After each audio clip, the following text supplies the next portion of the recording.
Here tonight. So here now, Judge Aide Napolitano, Fox News senior judicial analyst.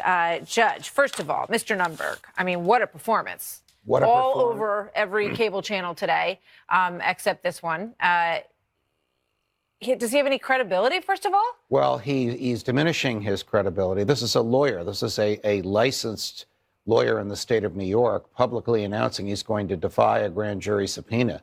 The procedure will be for them to bring him before the judge who is supervising the grand jury, and the judge will say, hey, you're a lawyer. Do I have to explain the law to you? You have no choice but to show up and answer questions. If you have a privilege, claim the privilege, but you haven't told us you're going to claim any privilege.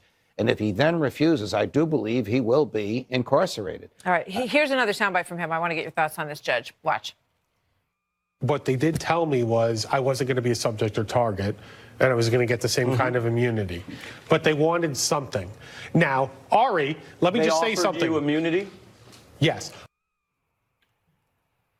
This is the first I've heard, although you told me before we began the show that you were going to run the tape of him saying they offered me immunity. Immunity can be given against the will of the immunized person, which then forces you to testify. You have no privileges. You have no right not to testify. Again, as a lawyer, I can only assume that he knows that. What is striking me as interesting and fascinating is that late last month, Bob Mueller, his team, including prosecutors and FBI agents, interrogated Sam Nunberg for 5.5 hours.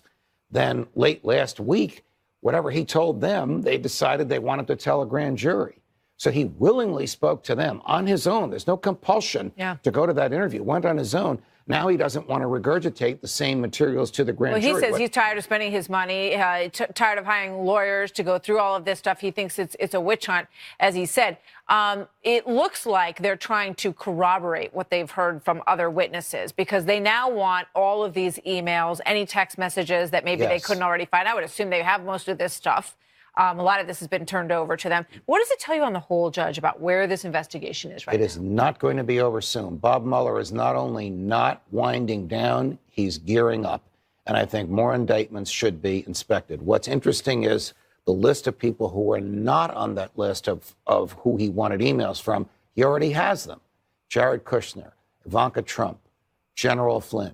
He already has Nunberg himself. He already has those emails, and he knows how to utilize. What about this UAE part of the story? Quickly, if you can, we'll get more into it another day. I think it's very serious, but it came out of the blue. I suspect it came from Rick Gates, who's now providing a treasure trove of information. That's the co-indicted with Paul Manafort, pleaded guilty, now becoming Bob Mueller's best witness. Judge Napolitano, always good to see you, sir. Thank you for being Pleasure. here. Of course. So coming up next, a strong show of force today as President Trump welcomes